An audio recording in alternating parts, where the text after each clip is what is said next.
Alhamdulillah, kembali kita diberikan kesempatan oleh Allah Subhanahu wa taala untuk menjalani kehidupan dan beraktivitas di hari ini, masih dalam rangkaian perjalanan kita di akhir-akhir menuju penghujung Ramadan.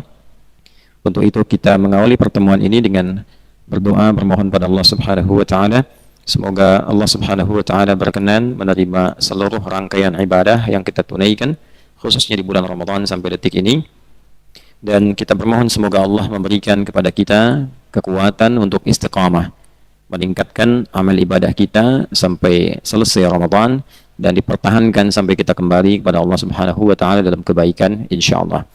Untuk itu kita mencoba untuk berbekal dengan melanjutkan kajian kita memahami pedoman berkehidupan yang difirmankan oleh Allah Subhanahu wa taala dalam Al-Qur'an, dan ditugaskan Rasul mulia Nabi kita Nabi Muhammad sallallahu alaihi wasallam untuk menjelaskan, menerangkan, mendetilkan, dan mencontohkan apa yang difirmankan Allah dalam Al-Quran, sehingga mudah bagi kita melihat, memahami, dan mempraktikkan itu dalam kehidupan kita dengan ragam profesi yang kita pilih untuk dipertanggungjawabkan kembali kepada Allah Subhanahu wa taala.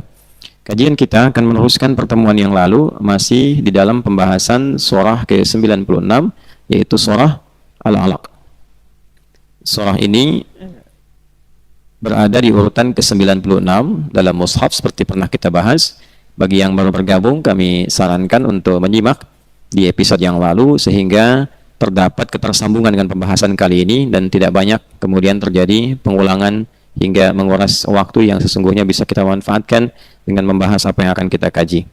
Surahnya Makkiyah, sudah kita jelaskan definisi surah Makkiyah. Kemudian yang kita bahas terutama 5 ayat terdahulu dari 19 ayat untuk memberikan kesan pendalaman pengetahuan sebelum itu dipraktekkan dalam kehidupan. Jadi penting digarisbawahi untuk dikuatkan, 5 ayat pertama ini sekali lagi kita tekankan diturunkan oleh Allah Subhanahu wa taala kepada Nabi Muhammad SAW dalam masa pembekalan sebelum dimulai masa praktek dakwah, praktek penyampaian risalah. Untuk itu segala isi ya memberikan pesan yang kuat kepada kita sebelum mengamalkan, mengerjakan apapun, tugas apapun yang diberikan.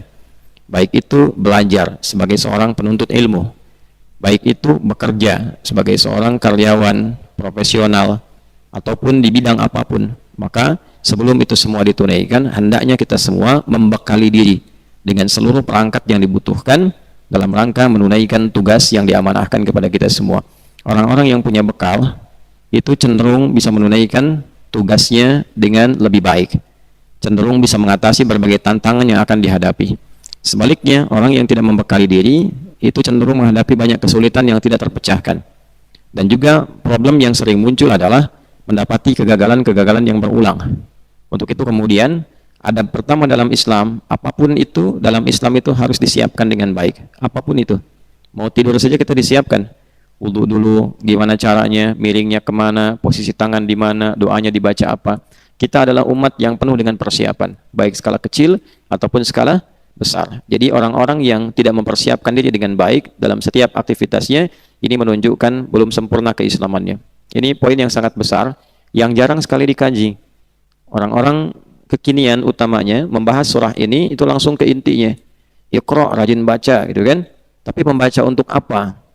Dalam rangka apa dibaca? Kapan ayat ini turun? Dalam suasana apa? Bagaimana keadaannya ketika diturunkan? Seperti apa Nabi mendalami diri dan menyiapkan diri untuk menerima ini? Perjuangannya bagaimana? Terkadang persiapan itu begitu kuat didapatkan untuk memberikan kepada kita kemampuan-kemampuan lebih menghadapi berbagai macam tantangan di lapangan. Jadi kalau sekarang persiapan sebelum keluar dari Mira ini, kita menghadapi kantuk, menghadapi berat, ya kan? Aktivitas yang padat, nanti itu menguatkan semua bagian tubuh kita, fisik kita, mental kita, ilmu kita, sehingga ketika keluar dari sini apapun persoalan yang dihadapi itu mudah kemudian untuk beradaptasi. Beda dengan saat kita tidak berjuang, ya begitu dapat pekerjaan yang menguras waktu, lembur misalnya, tidak siap fisiknya, ya tapi di sini kita hampir dari subuh ketemu subuh lagi. Ya, kalau nggak ketemu subuh kan meninggal. Ya.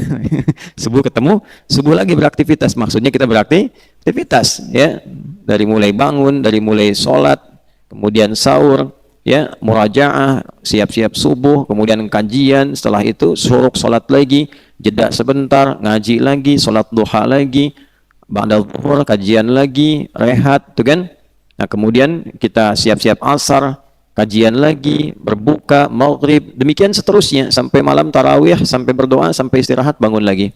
Itu kalau kita bawa keluar ritme tubuh kita selama 30 hari, misal kita menunaikan puasa atau sebulan kita menunaikan puasa Ramadan, dibawa keluar metabolisme dan bagian tubuh kita sudah siap. Jadi kalau di luar ada pekerjaan yang menuntut lembur, kita sudah siap. Ya, dan itu selalu aktif bagian tubuh kita, otaknya aktif. Jadi dalam lembur pun bukan hanya fisiknya diam berjaga, tapi otaknya aktif, spiritualnya aktif. Dia otomatis bisa zikir, otomatis bisa berpikir. Nah, itulah manfaat dari persiapan. Semua butuh persiapan. Ya, makan butuh persiapan. Kita mau buka kan ada persiapan dulu. Ya, sampai semua aspek berkeluarga persiapan. Mau nikah persiapan. Persiapan tuh, ya, persiapan. Ya, mau apapun ada persiapannya. Mau sekolah, kuliah, persiapan.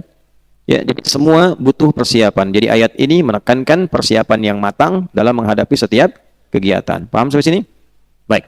Di antara persiapan itu yang penting kita lakukan, kita urutkan satu-satu dengan cepat. Satu, mendekatkan diri kepada Allah Subhanahu wa taala. Yang harus dilakukan. Makanya kita diminta untuk baca segala situasi, lantas awali dengan mendekatkan diri kepada Allah Subhanahu wa taala. Ya. Ya, maka dimulai dengan ayat pertama, Iqra bismi rabbikal ladzi khalaq. Dilihat langkahnya ya. Satu, mendekatkan diri kepada Allah Subhanahu wa taala setelah membaca situasi yang akan kita hadapi. Bahasa kerennya itu setelah memitigasi ya persoalan-persoalan yang akan dihadapi. Baca dulu. Misal mau kuliah nih. Ada yang meneruskan ke luar negeri misalnya atau di dalam negeri, baca apa yang akan dihadapi, jurusan apa yang akan diambil. Pelajarannya apa saja, berapa SKS, dosennya siapa saja, tanya ya sebelumnya, nanti konfirmasi. Kampusnya di mana. Setelah itu, setelah tahu ini, mendekatkan diri pada Allah. Ya, minta kepada Allah dengan segenap keagungannya supaya kita diberikan kemudahan-kemudahan dalam menjalani aktivitas yang akan kita lakukan. Karena bagi Allah, mencipta kita saja yang begitu kompleks sangat mudah, apalagi hanya nolong kita untuk memudahkan kegiatan yang akan kita awali. Ya, dan caranya dengan merendahkan diri. Yang kedua adalah mulai menyusun aktivitas itu dari yang terkecil sampai yang terbesar, yang sederhana sampai yang kompleks. Khalaqal insana min 'alaq. Ini makna jauhnya ya. Makna jauh karena nanti ada yang tekstual, ada yang kontekstual. Tekstualnya adalah menguatkan pada manusia, mencipta engkau saja yang kompleks, dimulai dari zigot yang paling kecil berkembang sampai engkau aktif beraktivitas sebagai insan, itu mudah bagi Allah. Tapi makna jauhnya adalah ketika engkau mengetahui tentang jalan di hidupmu untuk ditata menjalani aktivitas, maka runtutkan itu dari yang terkecil sampai yang besar. Pun juga dengan pembekalan seperti kita bahas di pertemuan lalu. Ya, bekali diri dari yang kecil sampai yang besar. Ilmu yang berjenjang, jangan lompat-lompat ngajinya. Susun kurikulumnya. Ya, kalau di pesantren itu kan terukur tuh. Kita ngaji apa tuh, ya? Dari mulai misalnya kalau di gramatikal bahasa Arab nahwu dari jurumiyah naik ke emriti naik ke alfiyah, nanti alfiyah berapa syarahnya terus sampai ke atas, ya. Kan di kurikulum juga di sekolah umum begitu. Ya, materi kelas 1 SD beda dengan kelas 2, beda dengan kelas 3. Nah, apalagi di agama. Ya, kalau nanti ada lompat-lompat belajarnya tidak sempurna dan yang paling bermasalah nanti dalam bab adabnya. Ya, adab kepada Allah, adab kepada guru, adab kepada teman-teman. Itu kalau 3 ini selesai, maka adab kepada masyarakat itu bisa lebih mudah. Kemudian Iqra wa rabbukal akram. Harus selalu optimis untuk memohon kepada Allah dengan segala sifat pemberiannya. Ya. Jadi caranya adalah ya untuk mempercepat pengetahuan itu, dekati Allah Subhanahu wa taala yang Maha apa? Maha memberi tanpa batas. Jadi kalau yang pertama berdoa, kedua mengurutkan, ketiga mulai mendekati Allah dengan takwa. Kemarin sudah kita bahas. Dari mana taunya takwa? Di Al-Baqarah di akhir ayat 282. Wattaqullah wa yu'allimukumullah wallahu bikulli syai'in alim. Jelas ya? Baik, jadi sifat ini juga yang keempat memberikan pesan kepada kita agar saat kita menuntut atau mengajarkan ilmu itu berusaha untuk ikhlas sebagaimana Allah memberikan kita tanpa batas. Ya. Allah ngasih tidak pakai biaya. Allah ngasih ya tidak pakai kompensasi. Ibadah bukan kompensasi pemberian Allah. Ibadah itu kewajiban kita saat diciptakan sebagai hamba, sudah otomatis. Ya. Innani anallahu la ilaha illa ana fa'budni wa aqimis salata li dzikri. Quran surah 20 ayat 14. Innani anallahu la ilaha illa ana. Sungguh akulah Allah, kata Allah. Tidak ada yang layak dipertuhankan dan tidak ada yang layak disembah kecuali aku, kata Allah. Maka jika kita mempertuhankan Allah, konsekuensinya otomatis menyembah Allah. Karena nama Allah itu punya dua arti. Ya. Sudah? Punya berapa arti? Ya. Yang pertama, al-ilahul haq. Tuhan yang sesungguhnya. Yang kedua, al-ma'budul haq. Ya, yang sesungguhnya mesti disembah. Jadi ada aspek kebertuhanan, ada aspek penyembahan. Itulah nama Allah. Dari mana aspek yang kedua diketahui? Teruskan ayatnya. Fa'budni, kan? Wa aqimis salata li dzikri. Sembah aku, kata Allah. Kalau sudah bertuhan, konsekuensinya menyembah. Kan untuk membuktikan kita bertuhan, pembuktiannya apa? Ibadah. Ya, setiap segala klaim itu butuh pembuktian. Orang tua mengklaim mencintai anaknya. Buktinya apa? Buktinya diberikan perhatian, diberikan kelengkapan, diberikan pakaian, diberikan kasih sayang. Nah, itu klaim butuh pembuktian. Kita punya klaim bertuhan kepada Allah. Buktinya apa? Kan? Maka kita beribadah membuktikan kebertuhanan. Jelas? Pemberian Allah Subhanahu wa taala, ya, sekali lagi, adapun pemberian Allah Subhanahu wa taala itu terkait dengan semua sifat kemurahannya, semua sifat kemuliaannya, judi wal karam. Ya, al-jud wal karam. Karena itu, jika kita ingin meneladani ini yang menghasilkan nanti limpahan pengetahuan, maka dipakai manhajnya, at-tariqul wadih, jalan keteladanannya. Bagaimana itu? Saat Allah memberi tanpa batas, kita pun berusaha memberi dengan ikhlas. Ya, jelas? Baik. Ada yang tahu di sini para rasul itu kalau kemudian sudah berdakwah, kalimat paling viral yang disampaikan itu apa? Apa? Qul ma sa'altukum min ajr. Kalimat lainnya? Kalimat lainnya apa? Apalagi? In ajriya illa 'ala Allah, ya. Atau kalimat viralnya ya in uridu illal islah mas taat, ya. Saya tidak menginginkan apapun kecuali yang baik-baik saja, semampu saya, dan saya nggak minta apapun. Ya, Allah sudah menjamin semua apa yang diberikan kepada saya. Itu manhaj yang harus dipegang oleh dai, apalagi alim minal ulama, ya. Nah, ukurannya pada sisi keikhlasannya. Kalau nanti kalimat itu ada dan kita praktekkan, maka feedbacknya, bahasa kerennya, ya, apa yang kita dapatkan dari Allah lebih melimpah lagi, ilmunya tambah lagi, tambah lagi. Karena itu ulama-ulama dulu saking ikhlasnya, itu ilmunya sampai ke kita sekarang. Ya, dari kitab dan sebagainya, sampai masih bisa kita baca, kita kaji. Bahkan mereka nggak minta royalti, kan? Imam Syafi'i ada minta royalti. Wasiat al-Imam Syafi'i meminta royalti dari semua kitab yang akan dikaji sampai hari kiamat, misalnya. Nggak ada. Nggak ada. Ya, tuh, ya, dari sekarang siapkan. Nah, memang zaman itu punya gayanya sendiri, tapi kita bisa menata dengan pedoman yang telah diberikan Allah kepada kita. Mungkin sekarang musim royalti supaya tidak dimanfaatkan orang lain dengan jualan-jualan yang tidak benar, akhirnya dipagari, ya, atau bisa diambil untuk sedekah lagi. Sah, innamal amalu bin niat. Setiap zaman itu punya eranya, setiap era punya gayanya. Paham seperti ini? Nah, sekarang kaitan dengan materi kita yang selanjutnya adalah setelah mendekati Allah, setelah oleh Allah diberikan pengetahuan, maka materi berikutnya adalah cara memperkuat ilmu. Ya, kemarin kan cara cepat mendapat pengetahuan. Sekarang cara memperkuat ilmu.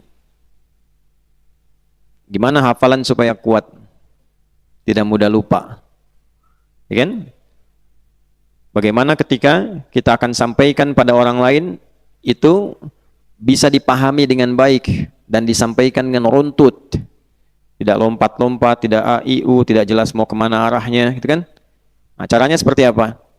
Nah, maka pembahasan kali ini itu yang akan mengantarkan kita pada hal yang dimaksudkan. A'udzu billahi minasyaitonir rajim. Bismillahirrahmanirrahim. Kita bacakan dari ayat pertama. Iqra bismi rabbikal ladzi khalaq. Khalaqal insana min 'alaq. Iqra wa rabbukal akram. Itu kemarin, ya. Nah, yang sekarang alladzi 'allama bil qalam. Alladzi 'allama bil qalam. Sudah? 'Allamal insana ma lam ya'lam. Ayat yang keempat, dialah Allah Subhanahu wa ta'ala yang telah mengajarkan dengan al-qalam. Diterjemahkan dengan pena di situ. Nah, ini manhaj yang keempat, cara memperkuat ilmu. Baik. Cepat ya. Alladzi di sini isim mausul menjadi konjungsi yang menyambungkan dengan sebelumnya. Ya, bahkan memberikan sifat. Apa sifat akram Allah Subhanahu wa taala di antaranya? Kan banyak tuh. Kemarin telah kita bahas kan? Ya, makna akram di sini ihsan kullal khairat, memberikan yang terbaik segala jenis sifat-sifat kebaikan. Kemudian juga al-jud, memberikan pemberian tanpa batas, ya. Kemudian tajawuz an jahlil ibad, melampaui semua kebutuhan-kebutuhan hambanya, diberikan tanpa batas. Nah, cara Allah memberi tanpa batas itu supaya terikat dengan kuat pada hambanya, tidak mudah hilang. Allah ngasih ilmu nih. Jadi kalau kita berikhtiar belajar, ya itu kan ikhtiar kita untuk menarik perhatian Allah sesuai ketentuan.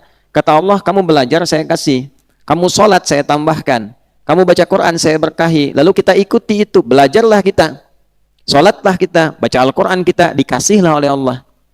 Jadi ilmu yang kita dapatkan pada akhirnya pemberian Allah. Ya, karena ikhtiar kita pun sesungguhnya mengikuti keinginan siapa? Allah. Nah, itu puncaknya begitu tuh.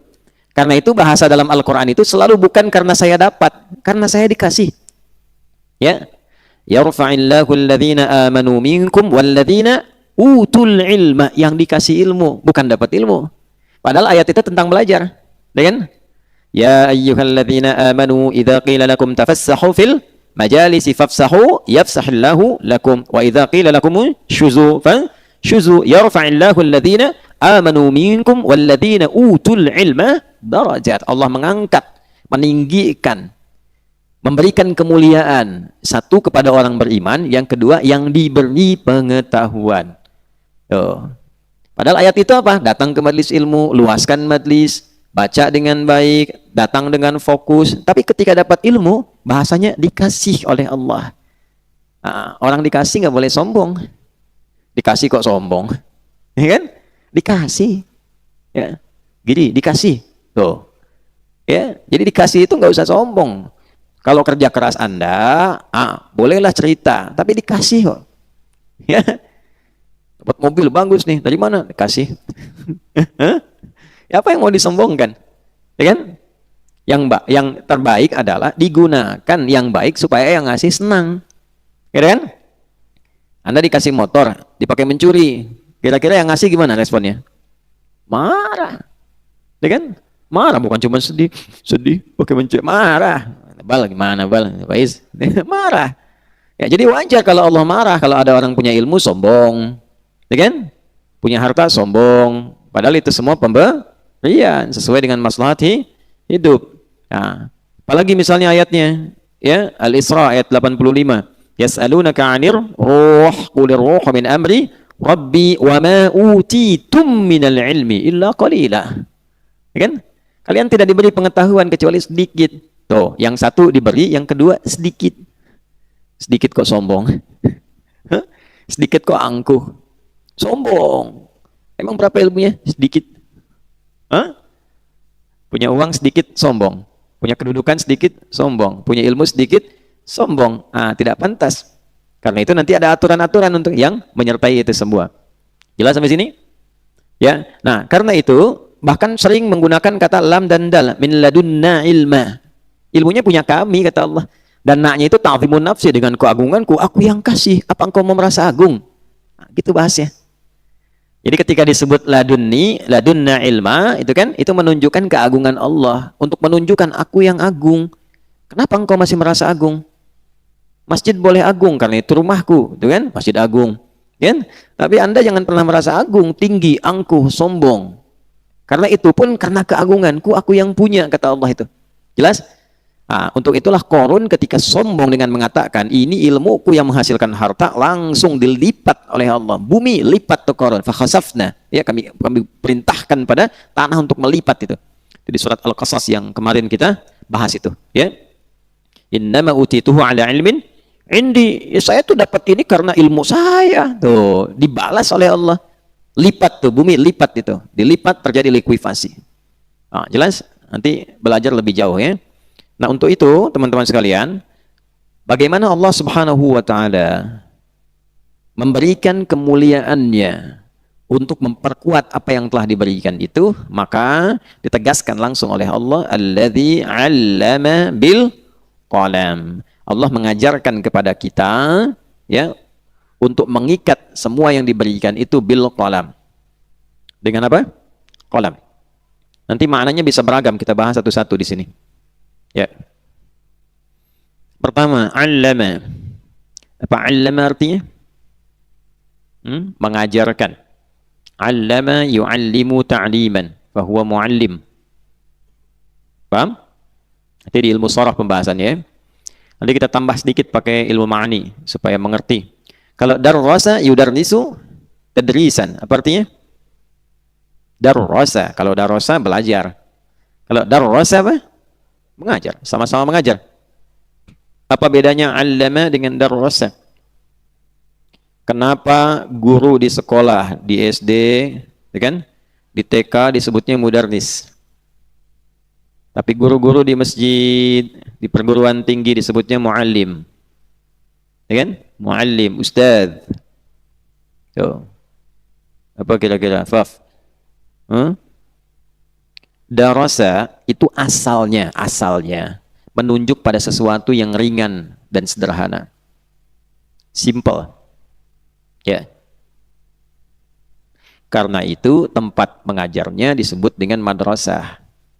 Yang belajar di situ TK, SD, kan SMP, karena pelajarannya masih sederhana.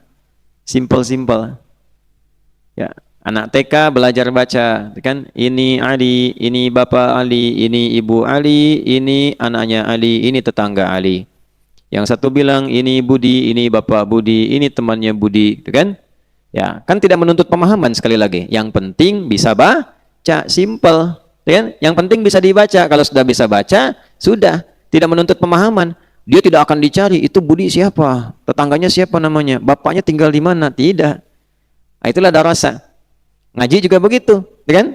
Kan kemarin kita bahas kan ba ba, kan? Alif fatha ba fatha ba, gitu kan? Hah? Mim domamu, kaf fathah ka, lam domalu, muka lu, gitu ya. Itu yang penting bisa baca. Ya. Nah. Ayo tulis tuh, ya. Buat ceramah tuh. Ya. Dah. Tapi kalau sudah naik levelnya untuk penyampaian ilmu, bukan sekedar tahu, tapi tahu ilmu. Bahasa kerennya kalau kita belajar lebih dalam tuh, misalnya di ilmu kalam atau filsafat, nanti ada yang namanya ontologi, epistemologi, aksiologi. Ya, itu bukan biologi, ya. Ontologi, dasar dari segala hal. Akarnya. Epistemologi jadi kerangka, dari dasarnya jadi kerangka berpikirnya. Dasarnya apa nih? Ya, menjadikan ini mau dibahas. Kerangkanya apa? Sudah paham cara berpikirnya, worldview-nya apa, baru aksinya bagaimana. Ilmu untuk menjalankan kerangka itu menjadi sebuah rumusan beraktivitas. Itulah aksiologi. Nah, ini kalau kita turunkan dari itu semua, tidak menggunakan darasa, tapi menggunakan alima ya'lamu. Ya, apa? Jelas? Alima ya'lamu. Karena itu Allah punya sifat alim, bukan daris. Punya sifat apa? Alim, karena Allah mengetahui sampai ke akar-akarnya, sampai ke perencanaannya, sampai ke tindakan sedang, akan, atau telah terjadi, atau bahkan sebelum terjadi. Ya, Henry sedang berpikir di dalam hatinya, itu Allah sudah tahu, dirumuskan di pikirannya, sudah ketahuan. Akan dilakukan, tidak dilakukan, Allah Maha tahu. Karena itu disebut alim. Ya, kita nggak bisa. Manusia itu paling-paling alim. Sifatnya alamah. Tahu banyak tapi terbatas. Makanya dibatasi dengan ta, walaupun bentuknya mubalaghah untuk sifat, dari alam tambah ta untuk menunjukkan banyak taunya tapi terbatas. Ya, terbatasnya di mana? Setelah dikerjakan atau dikonsep baru tahu, tapi sebelum dimunculkan belum tentu tahu. Ya kan? Ya, manusia itu hanya bisa tahu kalau diungkapkan tahu. Tapi tidak tahu apa yang diniatkan. Jelas sampai sini? Nah, jadi ini menunjukkan dalam Islam penyampaian pengetahuan itu sifatnya lengkap. Orang Islam itu diharapkan walaupun belajarnya dari tahap yang paling bawah, tapi pada akhirnya sempurna informasi yang didapatkan, sifat ilmunya. Jelas? Karena itu Allah berkehendak mengajarkan dengan allama, bukan darrasa. Ada nabi yang ulet, senang menulis dari yang sederhana-sederhana. Kecil-kecil tulis itu kan. Ya, darasa. Makanya nabinya disebut Idris. Ya, nabi yang senang belajar dari yang kecil-kecil. Oh, yang namanya Idris artinya senang belajar. Ya. Ya, kalau yang kedinginan tiris namanya, ya. Idris itu nabi yang senang apa? Senang belajar. Jelas? Nah, kembali alladzi 'allama, begitu digunakan kata 'allama memberikan kesan Allah tidak pelit. Tuh. Ini menunjukkan sifat akramnya, sekali lagi dikonfirmasikan oleh Al-Quran, sifat pemberian tanpa batas ini menginginkan kita mendapatkan ilmu dengan lengkap. Jadi kalau belajar mesti lengkap. Jangan setengah-setengah. Apa tujuannya? Ingin memberi fatwa. Hukum apa? Hukum A misalnya. Sebelum ngasih fatwa, belajar dulu dengan lengkap. Jangan setengah-setengah. Buku misalnya, kita belajar nih. Ingin membahas tentang hukum bayi tabung misalnya. Ya kan? Bahas dulu kasusnya apa, prosesnya bagaimana, penjelasan seperti apa, runtut dari awal. Ya, ayatnya bagaimana, hadisnya bagaimana, tidak ditemukan prakteknya, hukumnya seperti apa, kalau kiasnya kemana, syaratnya seperti apa, didapatkan dari mana misalnya spermanya, ya, kemudian ketika akan diberikan durasinya seperti apa, bagaimana cara mengeluarkan, macam-macam. Ketika sampai ke detil itu, ya, karena dalam prosesnya nanti ya akan ada beda-beda. Beberapa tempat di rumah sakit itu menggunakan perangkat yang haram. Bagaimana statusnya ketika keluar? Disuruh nonton dulu misalnya gambar-gambar tayangan yang tidak benar, yang sifatnya haram. Itu bagaimana hukumnya? Sampai ke situ berpikirnya. Nah, jadi cara kita menyimpulkan hukum itu diajarkan dalam Islam mesti lengkap. Itu sampai yang paling kompleks. Ya, kalau ditanya nih, bagaimana kalau saya di jalan, boleh batal nggak puasanya? Tanya, jalannya kemana Pak? Terus jalannya pakai kaki apa kendaraan? Kendaraannya roda 2 apa roda 4? Waktu pakai roda 4 macet apa enggak? Tuh kan? Nah, kemudian bagaimana kekuatan di jalannya, bisa tahan apa enggak? Lalu kalau menggunakan pesawat, ya, merusak zona waktu atau tidak, sampai segitunya tuh. Ya. Nah, itulah ilmu. Itulah apa? Ilmu. Kalau tidak dekat dengan Allah, susah menemukan itu. Karena itu di Quran surah 35 Fatir di ayat ke-28, sifat ilmu yang telah dimiliki alim yang memilikinya, jamaknya ulama, diikat dengan kedekatan yang tinggi kepada Allah. Kedekatan seorang alim dengan Allah sehingga menghadirkan rasa pengawasan dari Allah disebut dengan khasyah namanya. Innama yakhsyallaha min ibadihil ulama. Itu kuncinya. Jadi kalau sudah dekat dengan Allah, sifat ilmu yang diberikan itu tercurah, bukan sebagian-sebagian. Jelas? Baik ya? Nah, kalau sudah dapat, teladani sifat Allah yang mengajarkan secara total. Ya, sudah akram, tidak berupaya pasang tarif, tidak mendefinisikan ilmu dengan rupiah, definisikan dengan dolar, ya, tidak begitu. Muslim itu diikat dengan keikhlasan. Setelah itu ngasihnya pun total. Ini sudah pasang tarif setengah-setengah lagi. Kayaknya peluangnya bagus di ngajarin Quran. Bikin 24 pertemuan. Sekali pertemuan 1 juta. Nah, ini maksudnya. Kasih yang biasa dulu, ntar step kedua turunin 7,5. Step ketiga yang bagian ketatnya, ya gharib muskilah, naikin 1.500.000. Kok makin mahal Ustadz? Iya Bu, ilmunya makin sulit. Coba Ibu di Quran ana ditemukan berapa kali? Kapan dibaca pendek, kapan dibaca panjang? Ibu biasa baca alaihi, ada yang alaihi Bu. Di mana itu? 1.500.000. Itu yang dikecam nanti. Ya, itu yang dikecam. Fawailul lilladzina yaktubuna alkitaba biaydihim thumma yaquluna hadza min indillahi liyashtaru bihi thamanan qalila. Fawailul lahum mimma katabat aydihim wa wailul lahum mimma yaksibun. Surat apa? Al-Baqarah ayat berapa? 79. Itu kan? Nah, jangan seperti orang dulu kata Allah.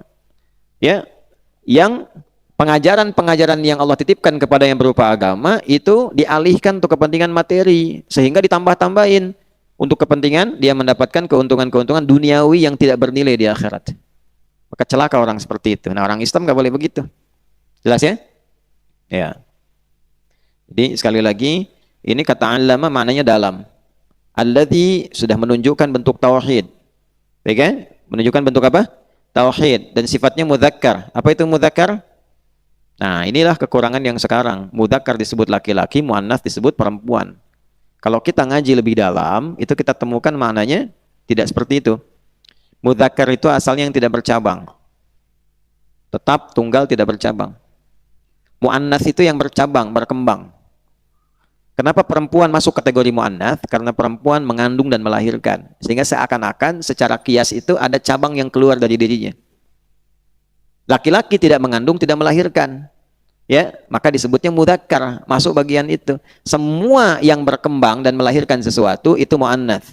Yang tidak berkembang, tidak melahirkan itu mudzakkar. Kata ganti yang kembali kepada Allah, dhamir namanya. Kenapa menggunakan mudzakkar? Huwa. Allahu la ilaha illa huwa huwal hayyul qayyum. Kenapa huwa? Ini tidak ada kaitan dengan gender feminim atau maskulin, bukan. Untuk menunjukkan bahwa Allah itu ahad, esa, tidak beranak, tidak diperanakkan, tidak melahirkan, tidak dilahirkan, tidak berkembang, tidak ada sekutu baginya. Karena itu sifatnya ikhlas, menepikan semua yang tidak terkait dengannya. Tunggal ahad. Jelas? Nah, di sini kembali lagi, agungkan Allah, satukan Allah kalau ingin diberikan ilmu yang kuat dan mantap. Selalu jaga hubungan kita dengan Allah yang ahad. Karena itu salah satu doa yang mustajab. Ini saya berikan ijazah ya, salah satunya. Salah satu doa yang mustajab itu adalah menyertakan sifat tunggal Allah sebelum doa. Ya. Kalau mau gampang bacain Al-Ikhlas, gitulah gampang gitu, sebelum berdoa. Jadi satu kali, wallahu a'lam bimuradi, satu kali ada seorang sahabat berdoa, doanya kedengaran oleh Nabi. Dia katakan, oh kama qala, Allahumma yal ahadus samad, alladzi lam yalid wa lam yulad wa lam yakul lahu kufuwan ahad, inni as'aluka an taghfirali. Kedengaran oleh Nabi. Dia berkata, Allahumma yal ahadus samad, ya Allah yang esa, tunggal, yang tempat bergantung dari segala hal. Alladzi lam yalid wa lam yulad, yang engkau tunggal, tidak beranak, tidak diperanakkan. Wa lam yakul lahu kufuwan ahad, engkau maha kuat, tidak membutuhkan sekutu yang lain. Inni as'aluka an taghfirali. Saya enggak minta banyak ya Allah, dengan semua sifat muliamu ini, saya mohon ampuni saya. Kata Nabi, au kama qala, ya, hal alimta bima taqul, tahu enggak kamu barusan berdoa itu bilang apa? Dijawab orang ini, wa kama qala Allah wa rasuluhu a'lam. Laqad da'auta bismillahil a'zam, idza du'iya bihi ajaba wa idza su'ila bihi a'ta. Engkau baru saja berdoa dengan dibuka menggunakan nama Allah yang paling agung, yang kalau engkau mulai dengan itu, semua doa akan dijawab, permintaan akan diberikan. Ya. Ada lagi imam nih, imam musim-musim begini, tarawih, ya, atau salat-salat malam, itu kesenangannya main kulhu lagi. Makanya di beberapa komunitas masyarakat sanad ini nanti diikuti pada rakaat kedua, tapi ya misalnya pertamanya Al-Baqarah sampai selesai, keduanya kulhu gitu. Keduanya Ali Imran, ya, terus rakaat kedua di pertamanya, keduanya apa? Kulhu. Nah, yang paling lucu diadukan. Kalau ini kulhu terus, rakaat pertama kulhu, kedua kulhu, maghrib kulhu, isya kulhu, kan? Baik, sampai ikhlas jamaah tuh.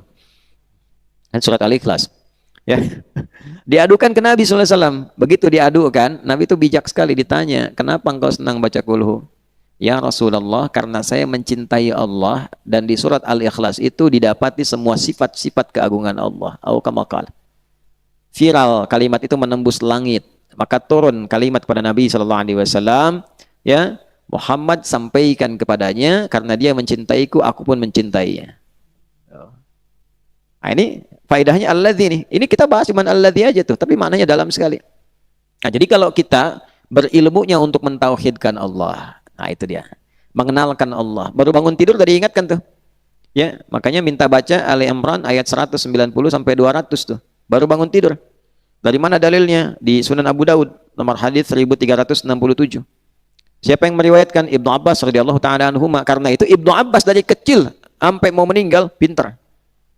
Sudah meninggal, kepintarannya masih diwariskan. Sampai sekarang masih dikaji tafsirnya, pendapatnya, fatwanya. Apa yang dikatakan beliau? Au kama qala kana an-nabiyyu sallallahu alaihi wasallam idza istayqadha min naumihi fajalasa wa masaha bi yadihi min athari naumihi faqara'a khawatim ali Imran. Adalah kebiasaan Nabi sallallahu alaihi wasallam kalau bangun dari tidur duduk sebentar, kemudian menghilangkan bekas ngantuknya lalu membaca 11 ayat terakhir surah Ali Imran. Dari apa dimulainya? Inna fi khalqis samawati wal ardi wa ikhtilafil laili wan nahari la ayatil li ulul albab itu akal sehat, orang pintar. Pintar banget tuh namanya ulul albab. Dari kata lub. Lub itu inti sesuatu. Saya sering ilustrasikan dengan kelapa. Tahu kelapa? Kelapa itu kan ada kulit bagian luarnya. Setelah itu ada apanya? Serabut kan? Lalu ada apa lagi? Yang kerasnya? Nah, batoknya. Di dalam batok ada apa lagi? Ada kelapanya kan, yang dagingnya itu kan? Nah, tapi di dalam itu ada apa lagi? Ada airnya. Di dalam air di antara itu ada yang halus, yang lembut, yang paling enaknya, paling nikmatnya tuh. Ya, kan dalam kelapa itu, kalau kita berdirikan kelapa begini, kan? Nah, di puncak sebelah sini itu ada yang paling halus ya kan, yang paling enak. Makanya setelah diminum airnya kan yang dikeruk tuh yang itu yang dipengenin. Karena saking lembutnya, itulah lub namanya. Lub. Jadi kalau ada ilmu itu, ada orang yang baru paham baru luarnya aja. Belum ngerti maksudnya kemana. Ya. Nah, ini baca alladzi diartikannya yang aja. Mau sayang mau tidak pokoknya yang. Alladzi yang, gitu kan? Nah, itu baru luar, serabut itu. Ya. Baru ngaji ke nahwu, oh ini isim mausul. Ini apa? Masuk ke batok. Gitu kan? Ya. Nah, tapi kalau sudah kita bicarakan alladzi, ini yang dimaksudkan menunjuk kepada Allah, menunjuk sifat akramnya sekaligus mentauhidkan pada zatnya. Oh, lub ini, ulul albab. Ya, jadi kalau begitu ngajinya beda. Setiap mau belajar, saya niatkan pelajaran saya untuk mengagungkan Allah Subhanahu wa taala. Saya niatkan sebagai ibadah. Saya niatkan supaya orang yang belajar kenal Allah Subhanahu wa taala. Nah, itu. Jadi Anda menjadi apapun dengan ilmu itu, bukan kayaknya yang penting. Belajar jadi arsitek, sukses bukan karena kayaknya. Alhamdulillah dengan itu kenal Allah. Ya, kalau ada orang bilang, wah Pak hebat sekali desainnya. Bukan hebat. Allah yang membimbing saya untuk menjadikan seperti ini.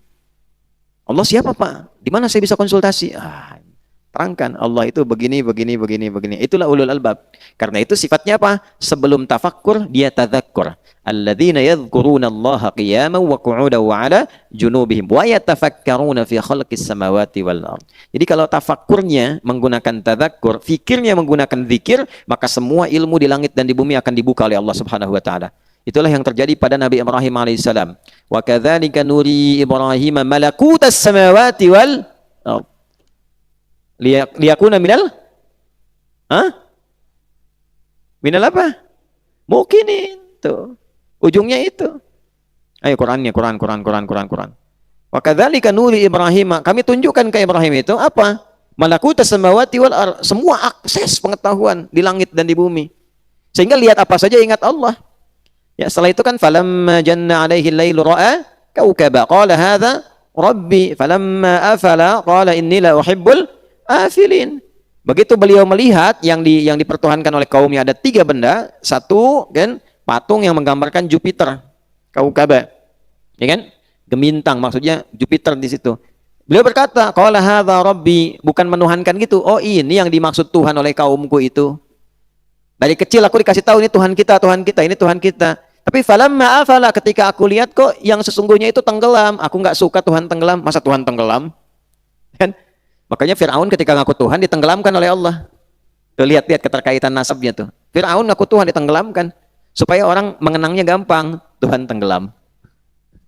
Ya, Namrud kemasukan nyamuk, wing, mati, gitu kan? Ya, Tuhan mati sama nyamuk. Jadi orang juga mau menuhankan itu nggak enak, nggak keren Tuhan tenggelam, gitu kan? Inilah uhibbul afilin, nggak keren Tuhan tenggelam. Falamma ra'a al-qamara, falamma ra'a al-qamara bazighan qala hadza rabbi, falamma afala qala la illam yahdini rabbi la akunanna minal qaumidh dhalin. Sama, ini ada Dewi Bulan. Dewi Bulan kan dari dulu sudah ada di era Nabi Ibrahim tuh. Ya, dewa Jupiter, dewinya Dewi Bulan. Dengan kekuatan bulan aku menghukummu, gitu kan? Nah, itu banyak dulu tuh, Sailor Moon dan sebagainya. Dulu dia dipertuhankan Dewi Bulan itu.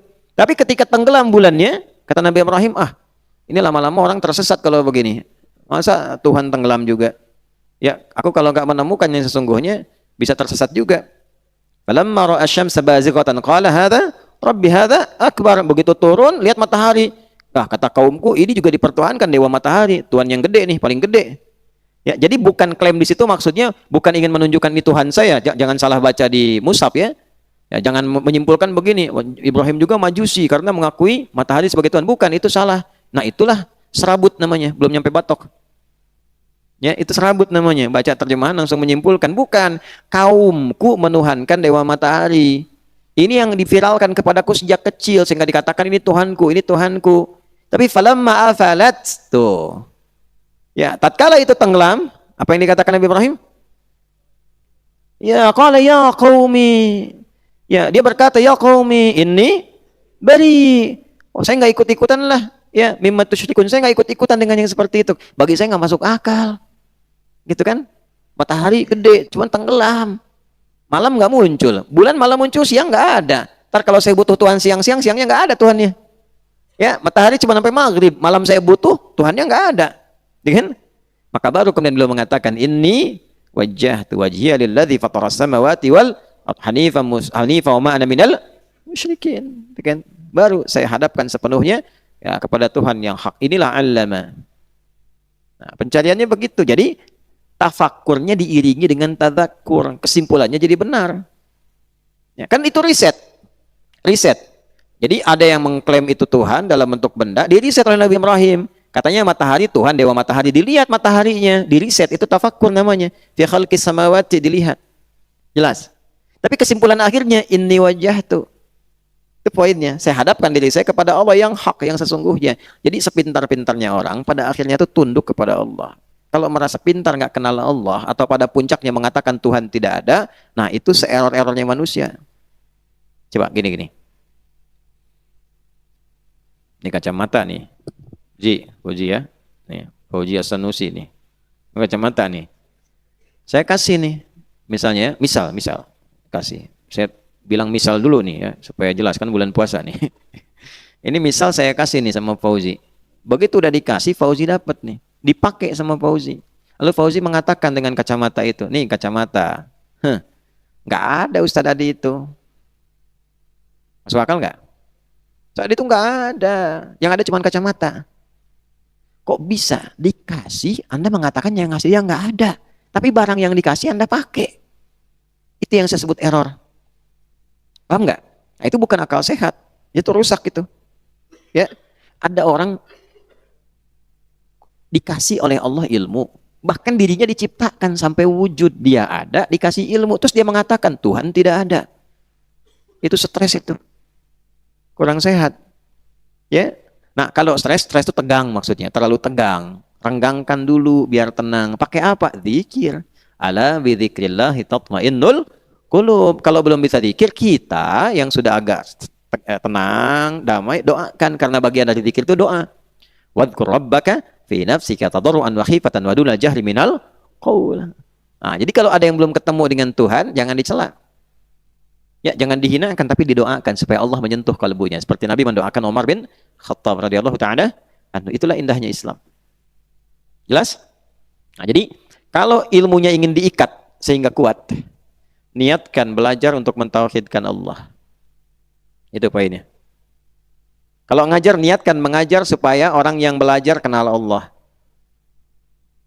Jangan bedakan dimanapun Anda mengajar. Kalau sudah jadi ulama, jangan lihat-lihat. Ya, jangan pilih-pilih maksudnya. Satu kali, saya ada jadwal di satu perusahaan besar sekali di Indonesia. Jadwalnya hari Rabu, saya masih ingat. Ini mungkin terjadi kisaran 9-10 tahun lalu. Di Pengkolan dekat rumahnya Hanif tuh, ya, di Pulau Ribung ya, jalan situ tuh. Itu yang markirinnya menarik tuh, namanya Tile. Karena dia tinggi, preman situ, wajahnya kayak Pak Tile. Oh, mobil kita lewat, kebetulan pas nggak ada yang dikasih receh, dia tendang lah mobil kita kan. Nah, bukan mobil kita sebenarnya, mobil tukang taksi, saya karena senumpang. Satu saat balik lagi, kita isi pengajian, qadarullah Allah tempatkan di dekat situ. Ya, kita sewa, ada satu rokok, sewa di situ. Qadarullah beliau yang salah satunya ngatur di situ, motor dan sebagainya, panggil. Masya Allah, senyum tuh. Alhamdulillah. Tapi Kiai, Ustaz, gini macam-macam. Alhamdulillah jadi akrab. Akhirnya apa? Ikut ngaji secara terpisah. Tahu hukum. Nah itulah cara Allah itu. Ya, untuk bisa membuat kita jalan yang baik. Satu kali di jalan dibelokkan itu, ini maksudnya cerita tuh. Jalan dibelokkan itu, nah saya konfirmasi. Jadwal Rabu, saya telepon Selasa. Cuma mau tanya memastikan besok itu bagaimana jadwalnya. Oh Ustadz, katanya mohon maaf. Besok nampaknya ruangannya dipakai, jadi kita tidak bisa untuk mengadakan acara. Oh baik, terima kasih. Setelah itu ada telepon masuk, langsung setelah itu. Ya, WA atau telepon waktu itu. Kemudian cuma bertanya, Ustadz besok ada jadwal enggak? Kelompok kecil ibu-ibu. Mungkin 3-5 orang lah. Mau ngaji. Oh, saya bilang tidak ada. Insya Allah saya datang. Begitu ditutup tuh telepon. Telepon lagi yang tadi perusahaan besar tadi. Ya, Ustadz ternyata salah paham. Besok itu ruangannya masih bisa dipakai. Nah, saya cuma mau tanya deh. Ya, Syafiq tuh, kalau di situasi itu kira-kira gimana jawabannya? Hah?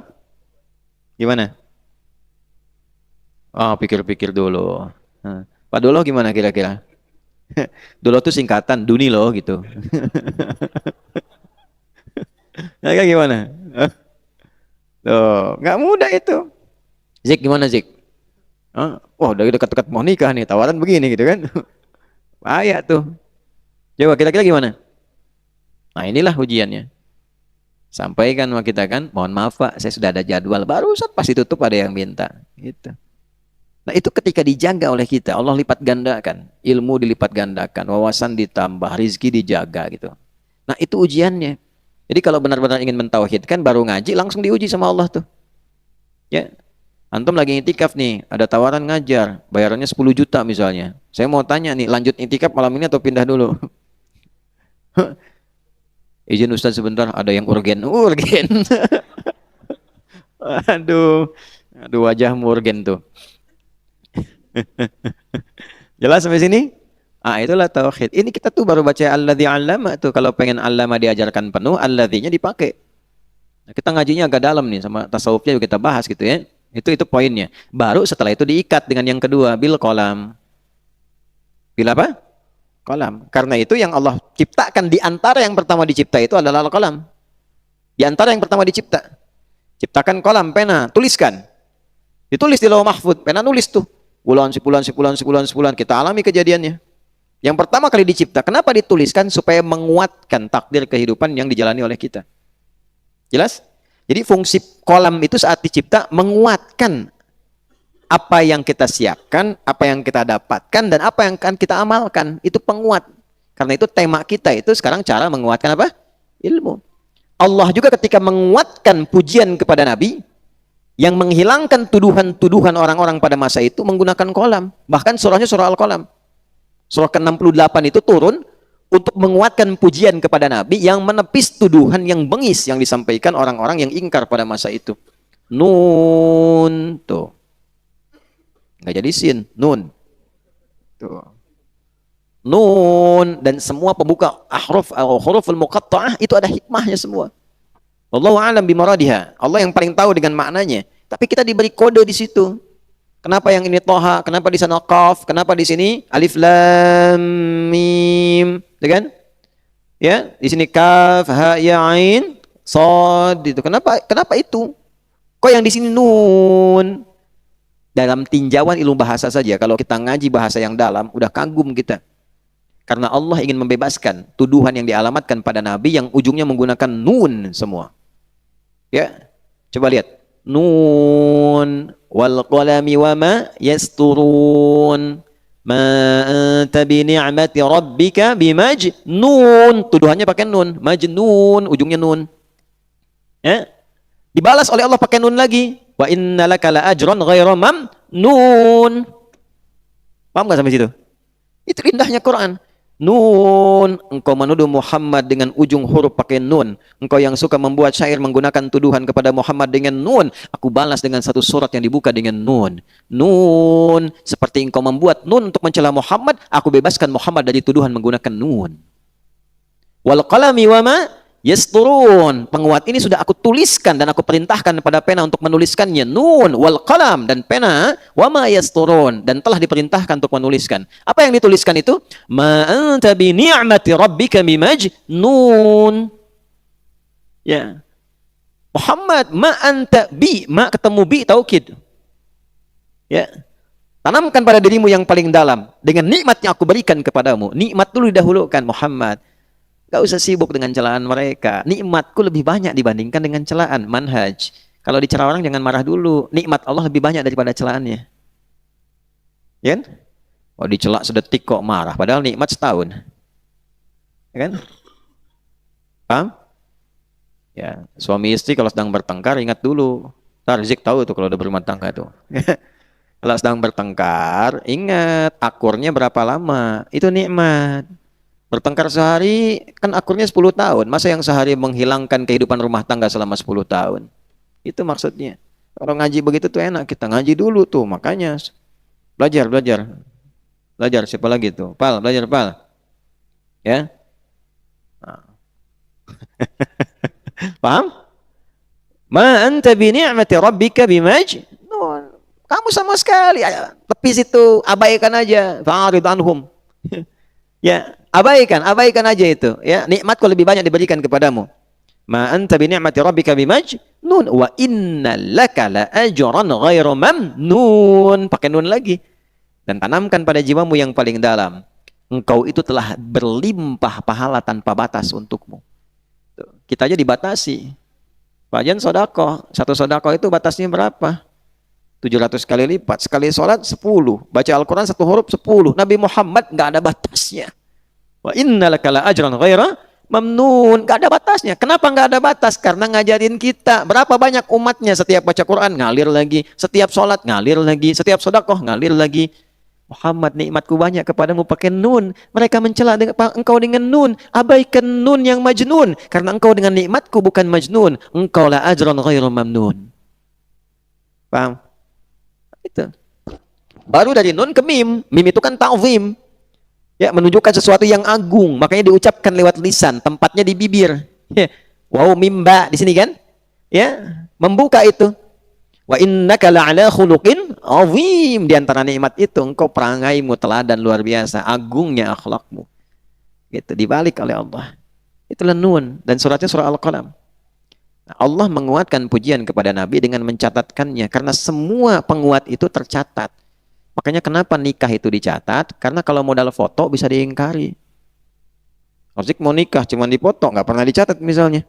Ya, begitu merasa harus pindah kepada hati yang lain, ditunjukkan, ini kan Anda sudah menikah. Wah, itu kan waktu itu sedang drama.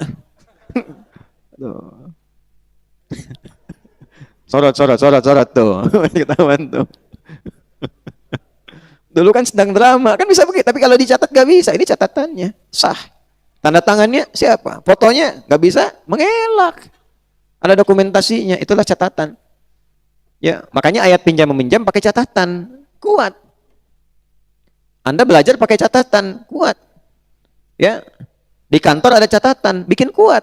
Audit pakai catatan. Jadi catatan itu, kolam itu dihadirkan, turun untuk menuliskan sebagai penguat sesuatu. Ilmu, kalau pengen kuat, catat. Tulis. Ya, pintar, bagus, menghafal, cepat. Tapi ilmunya nggak akan abadi. Bagaimana supaya pemikiran kita abadi? Nulis. Tulis. Makanya imam-imam dulu tuh banyak yang pintar, hafalnya cepat, tapi ilmunya nggak bisa kita dapat. Kenapa? Karena kita nggak bisa akses. Ketemu tidak? Ya kan? Kenapa Imam Syafi'i sampai sekarang masih bisa diakses? Tulisannya masih banyak kitabnya. Al-Um berapa jilid tuh? Risalahnya Imam Syafi'i. Diwannya juga ada tuh, diwan Imam Syafi'i. Masih kita temukan. Imam Ahmad begitu, Imam Malik begitu. Al-Muwatta karya pertama, hadis dalam susunan fikih. Imam Malik rahimahullah ta'ala. Imam Abu Hanifah karyanya luar biasa, Fiqhul Akbar di bab tauhid. Ya, banyak sekali karyanya. Belum yang didokumentasikan oleh murid-muridnya. Ya, demikian Allah mengikat Al-Qur'an pun dengan hafalan dan bacaan yang tertulis mushaf. Ya, maktubun fis sutur, mahfudun fis sudur. Maktubun fis sutur wa ma yasturun, mahfudun fis sudur. Ya. Dijaga di dalam ingatan, dijaga dalam tulisan. Sehingga kalau ingatan itu kurang, baca mushaf. Tuh. Kalau mushaf salah, diingatkan oleh ingatan. Itulah dahsyatnya Al-Quran. Ya, jadi firman Allah aja diikat. Cinta diikat, masa ilmu tidak diikat? Hah? Jelas? Saya bikin status tuh, bikin status. Makanya Imam Ali bin Abi Thalib rahimahullah ta'ala karamallahu wajah mengatakan apa? Al-ilmu nurun wal kitabatu qaituhu. Ilmu itu adalah cahaya, tulisan itu pengikatnya. Maka ikatlah ilmumu dengan catatanmu. Ada kalimat yang lebih viral lagi, ilmu itu bagai unta betina yang sedang lincah. Tuh, jadi kalau nanti main ke kebun binatang cari unta. Unta banyak jenisnya. Unta umum ibil, afala yanzuruna ilal ibili kaifa khuliqat. Unta jantan jamal hatta yalijal jamalu fi samil khiyat. Unta betina naqah. Naqatallahi wa suqyaha fakadzabuhu fa'aqaruha. Naqah. Nah, unta betina itu kalau sedang betul-betul apa bahasa Jepang itu macuh. Ya, aktif, sedang aktif betul gitu ya. Nah, itu wah liar, diikat susah itu. Ya, kalau kucing kumincir lah itu kan ya. Nah, itu susah, sana sini. Nah, itu harus diikat. Nah, ilmu itu seperti unta betina yang liar. Maksudnya apa? Kadang datang, kadang pergi, kadang datang, kadang pergi. Itu. Makanya diikat kalau mau kuat. Oleh kalau maksiatnya banyak. Ya. Di sini lihat YouTube, yang dilihat salah, hilang ilmu.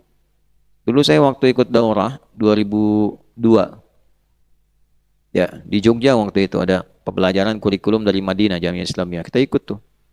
Ada teman cerita, teman saya satu kamar cerita. Dia cerita tentang temannya lagi.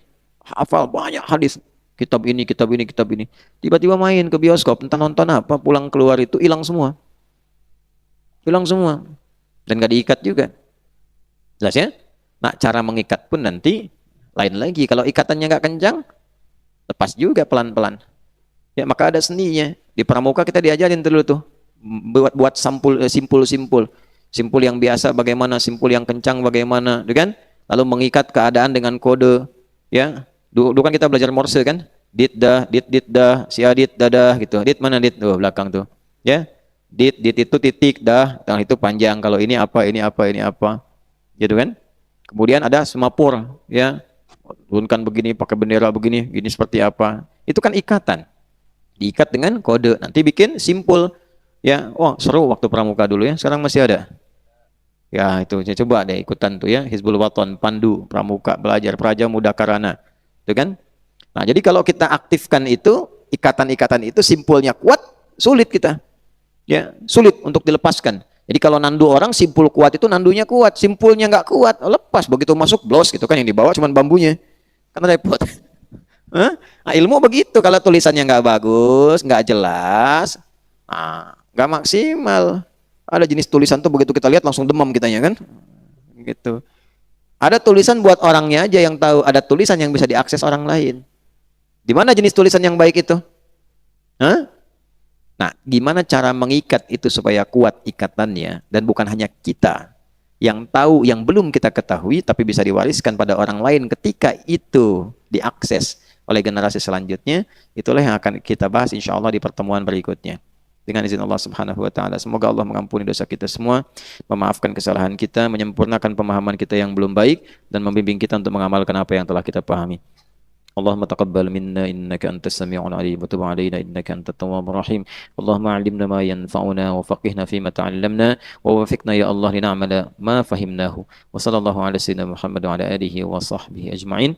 Wa akhiru da'wana subhanakallahumma rabbana wa bihamdika nashhadu an la ilaha illa anta nastaghfiruka wa natubu ilaik. Walhamdulillahi rabbil alamin. Demikian, mohon maaf. Assalamualaikum warahmatullahi wabarakatuh.